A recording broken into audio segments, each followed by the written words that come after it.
Om Swastiastu. Assalamualaikum warahmatullahi wabarakatuh. Shalom nama budaya, salam sejahtera bagi kita semua, salam kebajikan. Selamat pagi kepada Bapak dosen apoteker Iputu Gede Adi Purwahita S.Farm M.Farm yang kami hormati, serta teman-teman sekalian. Pada kesempatan kali ini, kami akan mempresentasikan materi tentang Toxoplasma gondii sistem saraf. Sebelum kami memulai presentasi hari ini, izinkan kami memperkenalkan diri terlebih dahulu, karena ada pepatah yang mengatakan tak kenal maka tak sayang. Perkenalkan, nama saya Putu Aryayinta Kusuma, dengan NIM 044 dari kelas A7B. Ada pula rekan-rekan saya, yaitu... Perkenalkan, saya Kadek Tania Mediana Putri dengan NIM 043. Perkenalkan, saya Igusti Ayu Dewi Aryani dengan NIM 045. Perkenalkan, nama saya Kadek Cayani Wulan Maharani dengan NIM 046. Perkenalkan, nama saya Niko Mangayokta Fitriani dengan NIM 047.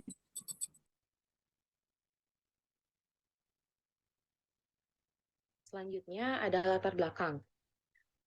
Toxoplasmosis merupakan penyakit yang disebabkan karena terjadinya infeksi parasit Toxoplasma gondii. Penyakit ini bersifat zoonosis karena dapat ditularkan dari hewan ke manusia.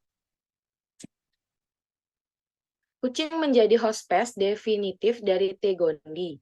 Penyakit ini dapat menginfeksi manusia ketika mengkonsumsi daging mentah, mengkonsumsi makanan dan minuman yang terkontaminasi, dan dapat ditularkan dari ibu ke janin atau ke bayi yang disusuinya. Kondisi ini umumnya dialami oleh kucing liar atau kucing peliharaan yang sering diberi daging mentah. Dari latar belakang ini, pemaparan mahasiswa tentang bahaya toxoplasmosis sehingga dapat melakukan cara pencegahan dan antisipasi penyebaran toxoplasmosis. Adapun overview materi hari ini, yang pertama itu ada toxoplasma, yang akan menjelaskan tentang definisi, sejarah, struktur sel, morfologi, dan klasifikasi. Yang kedua ada siklus hidup, dibagi menjadi dua, yaitu siklus seksual dan siklus aksesual. Yang ketiga ada patofisiologi, yang akan menjelaskan mekanisme infeksi dan gejala klinis. Dan yang terakhir ada terapi, farmakologi, dan pencegahan.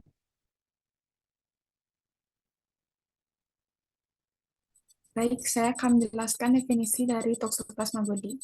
Toxoplasma gondii merupakan suatu mikroorganisme patogen yang termasuk golongan protozoa parasit. Nama ini berasal dari bahasa Latin yang berarti makhluk hidup mirip basur panah, toxo yang berarti panah, dan plasma yang berarti hidup, dalam tubuh hospesnya yang disebut dengan gondii. Toxoplasma gondii adalah parasit obligat intraseluler dengan neurotropisme yang ketat. Memiliki kemampuan bertransmigrasi melintasi sawar, darah, otak, dan menginvasi sel-sel otak hospes yang terinfeksi serta menyebabkan kerusakan neurologis struktural. Beberapa studi baik secara in vivo maupun in vitro menunjukkan bahwa infeksi Toxoplasma gondii dapat mempengaruhi struktur dan fungsi-fungsi sel-sel otak, serta mengubah beberapa proses sel hospes, termasuk proses dopaminergic, triptofan dan kynurenin, dan jalur lainnya. Toxoplasma gondii merupakan parasit intraseluler yang menginfeksi sebagian besar vertebrata berdarah panas, termasuk manusia. Next.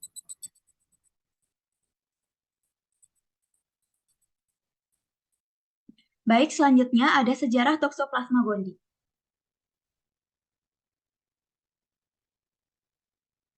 Toxoplasma gondii pertama kali ditemukan oleh Nicole dan Mancheux tahun 1908 pada limfa dan hati hewan pengerat Cyanodactylus gondii di Tunisia, Afrika, dan pada seekor kelinci di Brazil.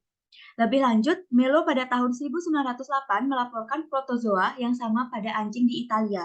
Sedangkan Janku pada tahun 1923 menemukan protozoa tersebut pada penderita karyoretinitis dan oleh Wolf pada tahun 1937 telah diisolasinya dari neonatus dengan ensefalitis dan dinyatakan sebagai penyebab infeksi kongenital pada anak.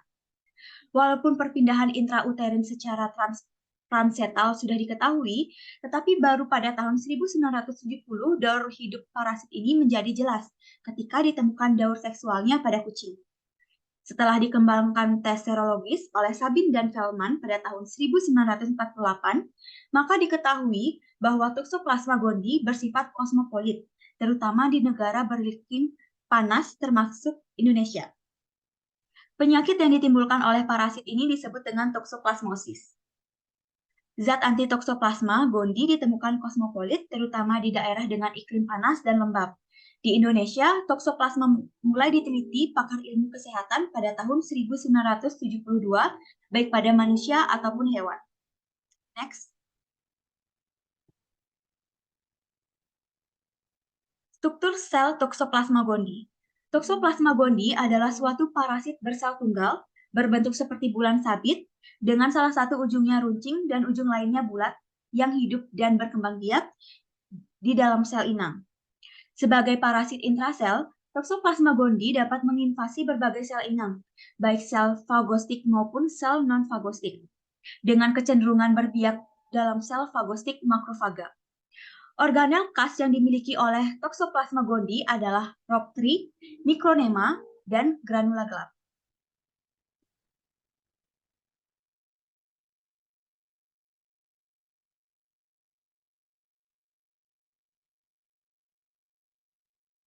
Baik, selanjutnya adapun klasifikasi dari Toxoplasma gondii adalah sebagai berikut. Next. Selanjutnya ada morfologi.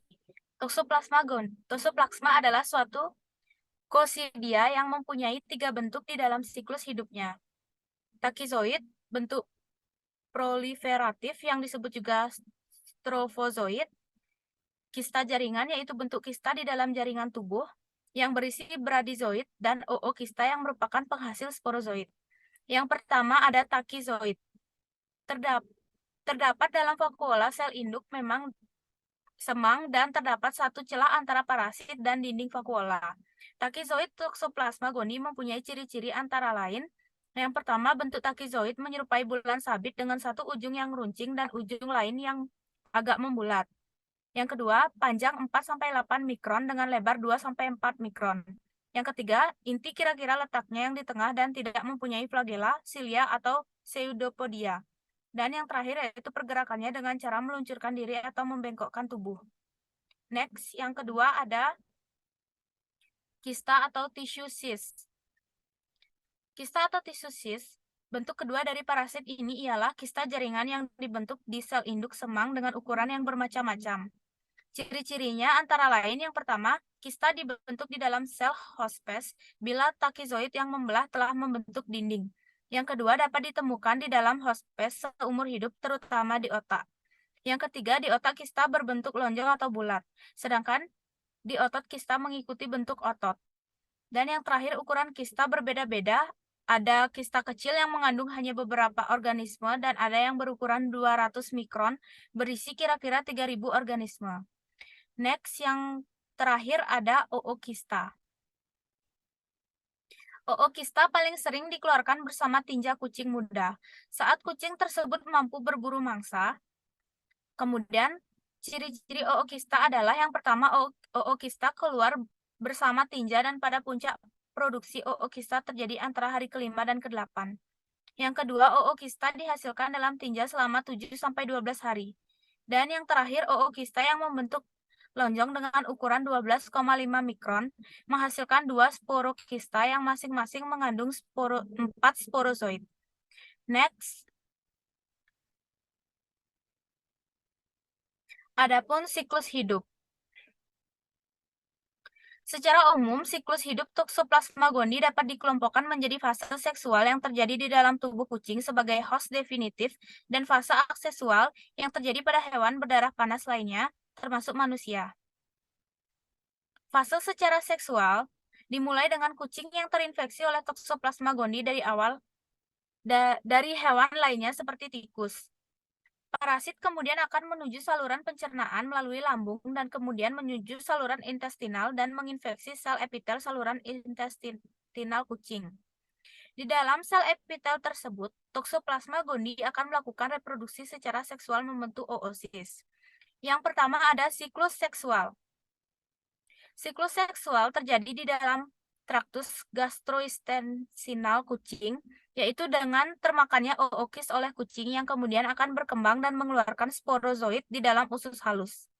Sporozoid ini akan berkembang menjadi tasizoid yang selanjutnya akan berkembang lebih lanjut dan intinya akan membelah atau disebut dengan skizon, sehingga terbentuk merozoid. Sebagian dari tasizoid ini akan menyebar masuk ke jaringan dan menjadi bradyzoid, yang merupakan bentuk yang berada di jaringan. Bila skizon ini matang dan pecah, maka merozoid akan memasuki sel lain dan tumbuh menjadi stropsozoid dan mulai lagi proses atau disebut dengan skizogoni. Ini akan terjadi sampai beberapa kali. Beberapa merozoid yang berada di dalam usus halus akan berkembang menjadi makrogametosit dan mikrogametosit. Setelah makrogamet dibuahi oleh mikrogamet, akan terbentuk zigot. Zigot ini akan terbungkus dengan kapsul yang kaku dan membentuk ookis yang akan diekskresi lewat feses. Ookis ini sangat kuat dan dapat bertahan serta masih infeksius sampai sekitar 1 tahun pada kondisi ruangan yang hangat lembab. Next, yang kedua, ada siklus aseksual. Pada kondisi yang menguntungkan, misalnya panas dan lembab, maka terjadilah sporogoni di dalam ookis. Ookis yang mengalami sporulasi bersifat menular dan bila termakan oleh rodent, kucing atau binatang kecil lainnya akan mengeluarkan sporozoid di dalam usus halus. Sporozoid ini akan berpenetrasi di dinding usus, melakukan replikasi dan menyebar secara hematogen pada hampir semua jaringan. Sekali berada di dalam sel, maka sporozoid ini akan membelah sampai sel inangnya robek dan melepaskan sporozoid yang akan menginfeksi sel-sel di sekitarnya. Seiring berjalannya waktu, kista jaringan akan membelah sangat perlahan. Kista di jaringan ini sangat tidak reaktif atau inert dan bisa bertahan bertahun-tahun tanpa menimbulkan responsi inflamasi. Reaktivasi kista terjadi bila imunitas penderita menurun, seperti pada penderita kanker, konflik organ, penggunaan kortikosteroid jangka panjang, dan penderita HIV/AIDS. Selanjutnya akan dilanjutkan oleh rekan saya.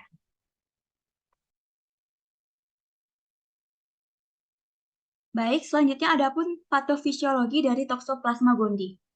Toxoplasma gondii masuk ke dalam tubuh manusia melalui makanan yang terkontaminasi, tinja kucing yang terinfeksi, atau melalui ookis yang mengkontaminasi makanan karena terbawa oleh serangga atau lalat, atau juga dapat disebabkan karena memakan daging, misalnya sapi, kambing, atau babi yang kurang matang. Sering juga terjadi penularan melalui plasenta. Setelah memasuki usus, maka dinding kista akan dirusak oleh enzim pencernaan dan akan dilepaskan sporozoid yang bentuknya lonjong dan kecil. Sporozoid ini akan membentuk takizoid dan bradyzoid, yaitu terdapat dalam jaringan dan berkembang lambat. Takizoid ini akan menginduksi pembentukan IgA yang spesifik terhadap adanya parasit. Dari dalam usus, parasit ini akan menyebar ke berbagai organ, terutama ke jaringan limfe, otot, skelet, miokard, retina, plasenta, dan sistem saraf pusat. Parasit ini akan menginfeksi sel dan bereplikasi yang akan menyebabkan kematian pada sel. Serta terjadi nekrosis vokal yang dikelilingi oleh inflamasi di sekitarnya. Pada penderita yang imunokompeten, penyakit ini tidak membahayakan. Sedangkan pada penderita dengan penurunan kekebalan tubuh, penyakit ini akan membahayakan. Terutama pada penderita dengan kelainan pada sel T limfosit. Misalnya pada janin, keganasan pada darah, sumsum tulang, penderita kelainan organ, bayi baru lahir, dan penderita dengan penurunan kekebalan, seperti HIV atau AIDS. Pada umumnya, lesi terjadi di mata, otak, dan organ-organ yang lain. Next.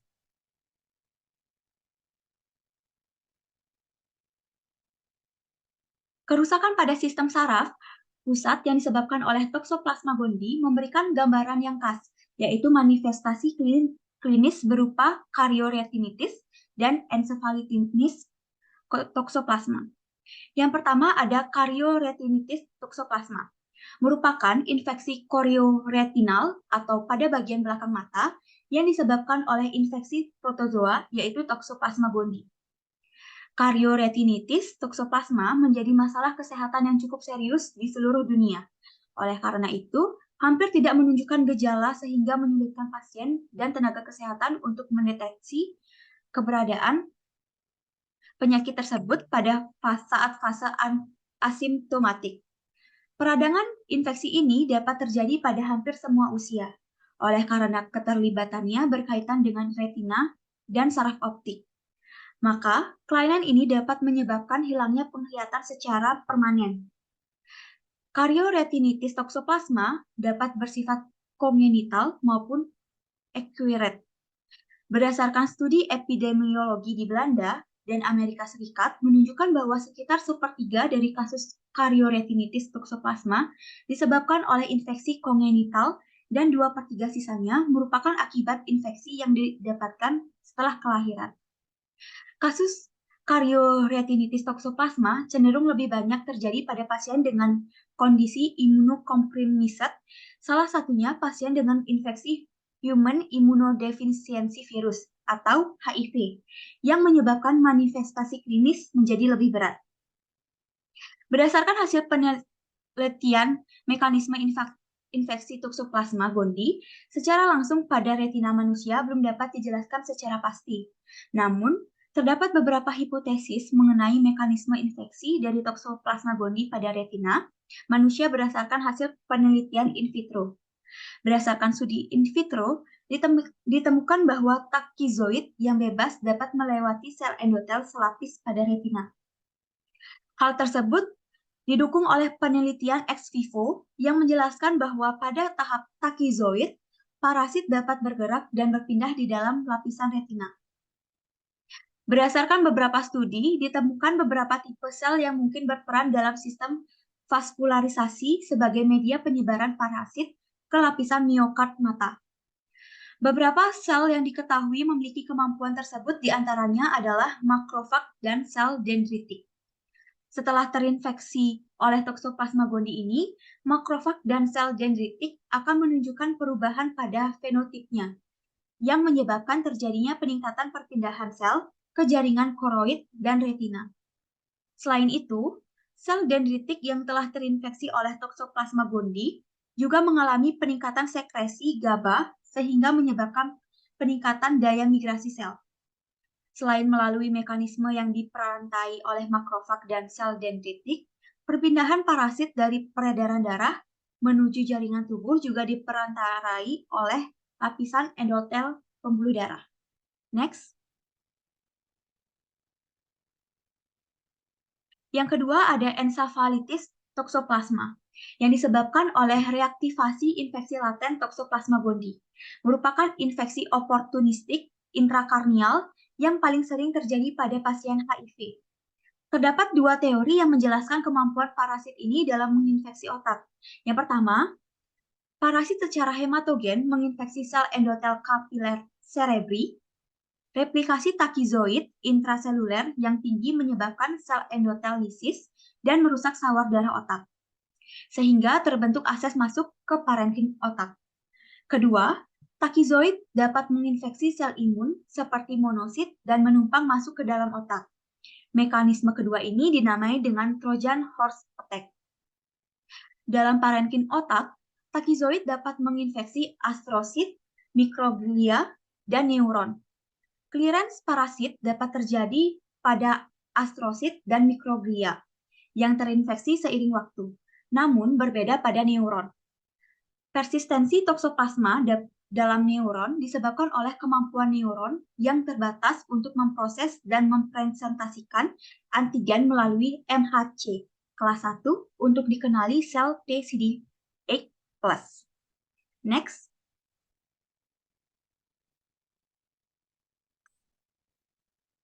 Adapun gejala klinis dari Toxoplasma gondii. Gejala klinis infeksi Toxoplasma gondii bergantung pada sistem imun penderita. 80% kasus primer tanpa gejala atau asimptomatis, Masa inkubasi periode ini berlangsung sekitar 1-2 minggu. Yang selanjutnya, baik yang timbul gejala maupun tanpa gejala akan berlanjut menjadi fase kronis. Kerusakan yang terjadi pada tubuh tergantung pada yang pertama, umur dan organ yang diserang, 2, virulensi strain Toxoplasma. Next.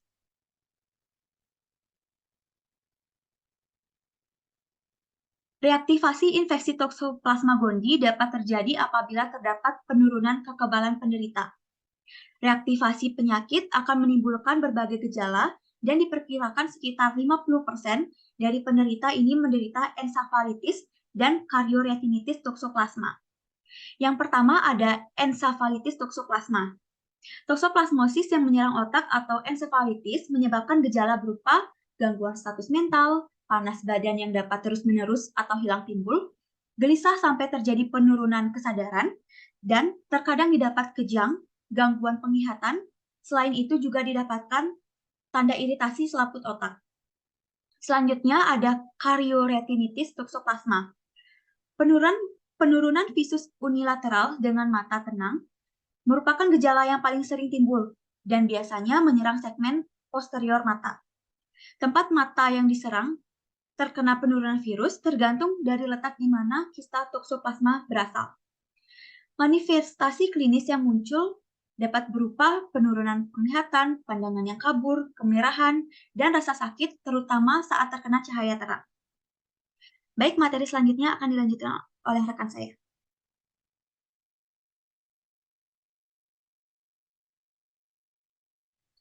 Selanjutnya ada penata laksanaan, pemeriksaan penunjang, dan terapi farmakologi. Next.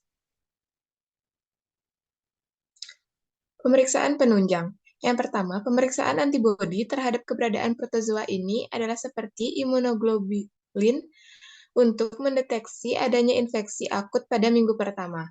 Yang kedua, ada pemeriksaan fungsi lubal pada fase akut pada penderita didapatkan dugaan adanya meningocefalitis atau ensefalitis toxoplasma. Yang ketiga, ada pemeriksaan radiologi yang dianjurkan adalah CT scan dengan kontraks atau MRI. Pemeriksaan CT scan kepala tanpa kontraks didapatkan gambaran insodens atau hipodens. Next. Adapun terapi yang dapat diberikan. Yang pertama, obat sulfanamida. Dengan mekanisme kerja, menghambat sistem asam folat blokade enzim yang membentuk asam folat dari PABA atau para aminobenzoik asid, sebagian menginaktifikasi enzim-enzim lain dari bakteri seperti dehidrogenase atau karbosilase yang berperan pada respirasi bakteri. Dengan efek samping yaitu reaksi alergi, kerusakan ginjal, kelahiran prematur, abnormalitas jumlah darah. Yang kedua ada obat pirimetamin dengan mekanisme kerja yaitu mengganggu metabolisme parasit seperti sulfanamid. Dengan efek samping yaitu kerusakan sel-sel darah, kekurangan asam folat, dan urtikaria. Yang ketiga ada obat spiramisin. Dengan mekanisme kerja menghambat pergerakan mRNA pada bakteri atau parasit dengan cara memblokade 50S ribosom. Dengan begitu, sintesa protein bakteri atau parasit akan terhenti dan kemudian mati. Efek sampingnya yaitu mual, muntah, diare, nyeri perut, dan kesemutan. Yang keempat ada hidroksinaftokuinon. Dengan mekanisme kerja, jenis obat terbaru bila dikombinasi dengan sulfadiazin atau obat lain yang aktif terhadap Toxoplasma gondii dapat membunuh kista jaringan. Dengan efek samping yaitu kulit melepuh, kejang-kejang, sulit menelan, bintik-bintik merah, dan menggigil. Next. Ada profilaksis primer. Profilaksis primer terhadap ensefalitis toksoplasmik diberikan pada pasien yang seropositif terhadap toksoplasma dan mempunyai CD4 kurang dari 100 sel per mm3 berupa TMP SMX 1 tablet forte per oral tiap 6 jam. Yang kedua ada dapson 50 mg tiap 6 jam, ditambah pirimetamin 50 mg 4 kali seminggu, ditambah asam folinat 25 mg. Dan yang ketiga ada dapson 200 mg, ditambah pirimetamin 75 mg, ditambah asam folinat 25 mg 4 kali seminggu per oral. Yang keempat ada otovakuon 1.500 mg tiap 6 jam, ditambah asam folinat 610 mg per oral. Selanjutnya akan dibacakan oleh rekan saya.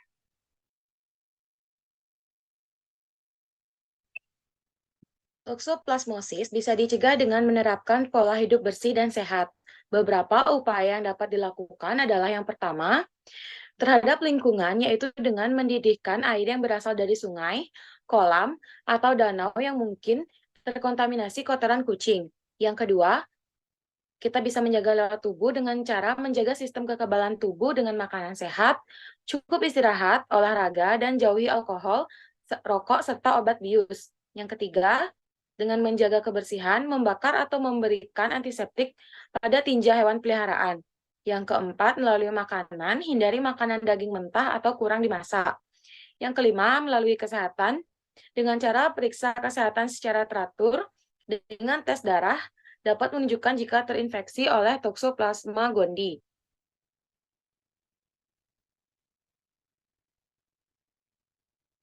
Adapun kesimpulan presentasi kami hari ini, Toxoplasma gondii merupakan suatu mikroorganisme patogen yang termasuk golongan protozoa parasit bersel tunggal, berbentuk seperti bulan sabit. Terdapat dua macam siklus hidup dari Toxoplasma gondii ini, yaitu siklus seksual yang terjadi pada host definitif atau kucing, dan siklus aseksual yang terjadi pada host sekunder dan terjadi ekstraintestinal. Infeksi ini terjadi akibat reaktivasi Toxoplasma gondii pada kondisi imunokompromis. Pengobatan yang efektif saat ini adalah pemberian sulfonamida, pirimetamin, spiramisin, hidroksinaftoquinon, atau atovaquone. Terapi dari infeksi Toxoplasma gondii ini yaitu mengkonsumsi makanan yang mentah dan daging yang kurang dimasak, mengurangi kontak dengan hewan peliharaan, kucing atau anjing.